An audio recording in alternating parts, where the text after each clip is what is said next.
Morning বন্ধুরা। তো আজকে আমি চলে এসেছি সকাল সকাল একটা তরমুজ নিয়ে। তো এখানে দেখতে পাচ্ছেন একটা তরমুজ। তো আমি এই তরমুজ দিয়েই আজকে রেসিপি করব। তো দেখতে পাচ্ছেন এই তরমুজটা অনেকটাই মানে গাঢ় সবুজ, আর সাইডে একটু শুধু হলদে। তো এই তরমুজটা কিন্তু অতটাও ভালো নয়, ভেতরটা লাল হয়নি অতটা। এটা যেহেতু কেটে নিয়ে আসা হয়নি, তো এটা বুঝতে পারা যায়নি। তো তবু দেখুন এখানে আমি যে তরমুজটা আছে, এই তরমুজটা আমি আজকে একটা রেসিপি বানাবো, নতুন রেসিপি। তো আপনারা সঙ্গে থাকুন, পুরো ভিডিওটা দেখতে থাকুন কিভাবে আমি রেসিপিটা করি এখানে। তো দেখতে পাচ্ছেন তরমুজটা কিন্তু অতটাও লাল নয়, ভেতরটা দেখুন। তো তরমুজটা আমি এখানে যে লাল অংশটা আছে সেটা আমি রেখে দেব, এটা ফ্রুট হিসেবেই খাবো আমরা সবাই। আর এর যে সাদা অংশটা আছে তো সেটা দিয়ে আমি রেসিপি করব। তো বন্ধুরা, কে কে আগে এই তরমুজের রেসিপি খেয়েছেন তো সেটা অবশ্যই কমেন্টে জানাবেন। তো আজকে আমি ফার্স্ট টাইম এই তরমুজের রেসিপি বানাবো। তো এটা আমি অবশ্যই শেষে বলবো যে এই তরমুজের রেসিপিটা কীরকম, আর কারা বানাবেন আর কারা বানাবেন না। তো বন্ধুরা, পুরো ভিডিওটা দেখতে থাকুন, সাথে থাকুন, আর আমাদেরকে উৎসাহ দিতে থাকুন যেন আমরা নতুন নতুন রেসিপি আপনাদের সামনে আনতে পারি। তো বন্ধুরা দেখুন, এখানে যে সবুজ অংশটা কিন্তু বেশ ভালোই শক্ত। তো এটাকে ভালোভাবে ছুলে নিতে হবে। তো একটু ডিপ করে ছুলে নেওয়াটাই ভালো, উপর উপর ছুলে নিলে কিন্তু ভালো হবে না। এই তরমুজটার যে সাদা অংশটা আছে, সবুজ অংশটা গাঢ়, তো এটাকে একটু ডিপ করেই কিন্তু ছুলে নিতে হবে ভালোভাবে। এটা শক্ত জন্য আমি ভালোভাবে ছুলে নিতে পারছি না, তো আমি তবুও চেষ্টা করছি পুরোটাই আমি ছুলে নেব ভালোভাবে। তো বন্ধুরা দেখতে থাকুন পুরো ভিডিওটা কিভাবে আমি এই রেসিপিটা বানাই। আর অবশ্যই আপনারা পাশে থাকবেন, লাইক করবেন, কমেন্ট করবেন, আর সাবস্ক্রাইব করতে ভুলবেন না, আর আমাদেরকে উৎসাহ দিতে থাকুন। তো বন্ধুরা, এটা আমি দেখুন ভালোভাবে ছুলে নিয়েছি। এখন আমি এটা মাঝখানে পিস করে এটা আমি সুন্দর বরফি আকারে কেটে নেব। তারপর এটা আমি সুন্দরভাবে রেসিপি তৈরি করব। তো বন্ধুরা সাথে থাকুন, পুরো ভিডিওটা দেখতে থাকুন। আর এখানে আমি অনেকটাই কেটে নিয়েছি দেখুন, আর বাকি যে অংশটা আছে সেগুলো কেটে নেব। আমি পুরো তরমুজটারই সাদা অংশগুলো কেটে নেব। তো বন্ধুরা, কে কে খেয়েছেন আগে এই তরমুজের রেসিপি সেটা অবশ্যই জানাবেন কমেন্টে।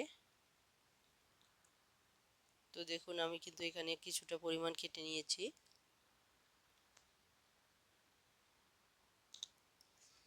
খুব সুন্দর লাগছে কালারটা দেখতে। তো কালারটা কিন্তু অসাধারণ, অন্য কালারের থেকেও কিন্তু এই কালারটা একদম অপূর্ব লাগে আমার, আমার খুবই ভীষণ প্রিয় দেখুন। তো আপনাদের কার কার এই কালারটা ভালো লাগে অবশ্যই কমেন্টে জানাবেন, দেখতে কিন্তু অপূর্ব। দেখুন কতটা সুন্দর লাগছে দেখতে। তো বন্ধুরা, এই রেসিপি বানানোর জন্য আমি এখানে নিয়েছি এক টুকরো আদা আর 3-4টে এখানে কাঁচা লঙ্কা। তো আমি এটাকে ভালোভাবে পেস্ট করে নেব। তো বন্ধুরা দেখতে পাচ্ছেন আমি কিন্তু এখানে পুরো যে তরমুজটা আছে তার পুরো অংশটাই নিয়েছি। তো এটা রান্না করার সময় অবশ্যই একটু খেয়াল রাখবেন, এটা কিন্তু একদম মানে করো কমে যায়, কমে গিয়ে একদম অল্পই হয়ে যায়। এটা এখনই দেখতে যতটা লাগছে তার কিন্তু অর্ধেকেরও অর্ধেক হয়ে যাবে।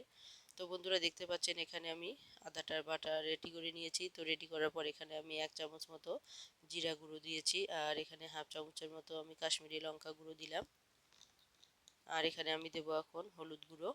তো দিয়ে আমি পুরো মশলাটা আমি জলে গুলিয়ে রেখে দেবো।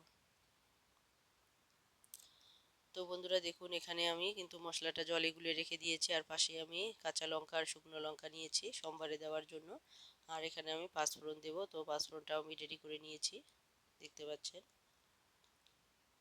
তো বন্ধুরা এখানে আমি কড়াইয়ে তেল বসিয়ে দিয়েছি। এখন আমি এখানে কাঁচা লঙ্কা পাকা লঙ্কাগুলো সম্বারে দেবো। দেওয়ার পর আমি এখানে যে পাঁচফোড়নটা আছে সেটাও সম্বারে দিয়ে দিব, আর যে আমার রেডি করা আছে তরমুজগুলো সেগুলো দিয়ে দেব। তো সেগুলো দিয়ে দেওয়ার পর আমি কিন্তু এটা ভালোভাবে নাড়াচাড়া করে ভেজে নেব। নেওয়ার পর আমি এখানে লবণ দিয়ে দেবো স্বাদ মতো। তো বন্ধুরা এখানে যতটা পরিমাণ দেখা যাচ্ছে সেই আন্দাজ মতো কিন্তু লবণ দেবেন না, কিন্তু এটা অনেকটাই মানে কমে আসে, কমে একদম সামান্যই হয়ে যায়। তো দেখুন কালারটা এত সুন্দর লাগছে দেখতে বন্ধুরা, মানে দেখেই লোভ লাগে। তো আপনাদের কার কার এই কালারটা ভালো লাগছে অবশ্যই কমেন্টে সেটা জানাবেন।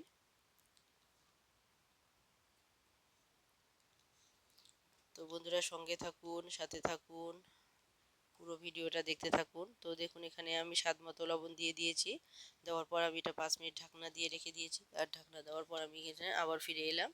তো দেখুন এখানে ঢাকনা দেওয়ার পর অনেকটা কিন্তু কমে এসেছে। আগে কিন্তু অনেকটাই ছিল পরিমাণে, সেখানে একদম হাফ হয়ে গিয়েছে, এরও হাফ হয়ে যাবে।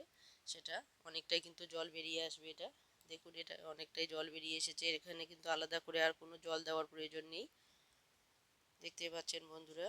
তো এটা অবশ্যই আপনারা বাড়িতে একবার ট্রাই করবেন। এখন গরমের দিনে কম বেশি সবারই ঘরে তরমুজ থাকেই। তো আমরা সাধারণত তরমুজের লাল অংশটা খেয়ে সাদা অংশটা ফেলে দিই।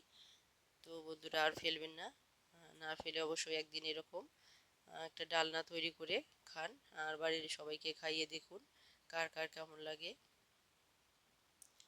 তো বন্ধুরা এখানে একটা বিশেষ দিক হচ্ছে, এই সবজিটা খেতে অনেকটা কুমড়ো যেরকম আছে, চাল কুমড়ো বাড়তি কুমড়োগুলো বাড়তি হয়ে গেলে যেরকম সাদা সাদা উপরে হয়ে আসে, আমরা সাধারণত সেটাকে পুর বলি। তো আপনারা কে কি বলেন সেটা অবশ্যই কমেন্টে জানাবেন। আমরা সাধারণত বাড়তি যে কুমড়ো থাকে, চাল কুমড়ো, তো সেটাকে আমরা পুর বলি। তো সেই পুরের যে ডালনা করলে যে স্বাদ আসে টক টক, সেরকমই এটা খেতে অনেকটা টক টকই লাগে। তো বন্ধুরা যারা টক ভালোবাসেন, আমি তাদের উদ্দেশ্যে বলছি, যারা টক ভালোবাসেন একমাত্র তারাই এই রেসিপিটা করবেন।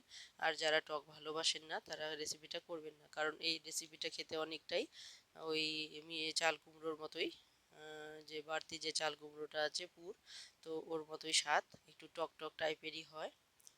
তো যারা এই টক ভালোবাসেন তারা সাধারণত এটা খেতে পারেন, তাদের মুখে এটা খেতে খুবই ভালো লাগবে, সুস্বাদু লাগবে।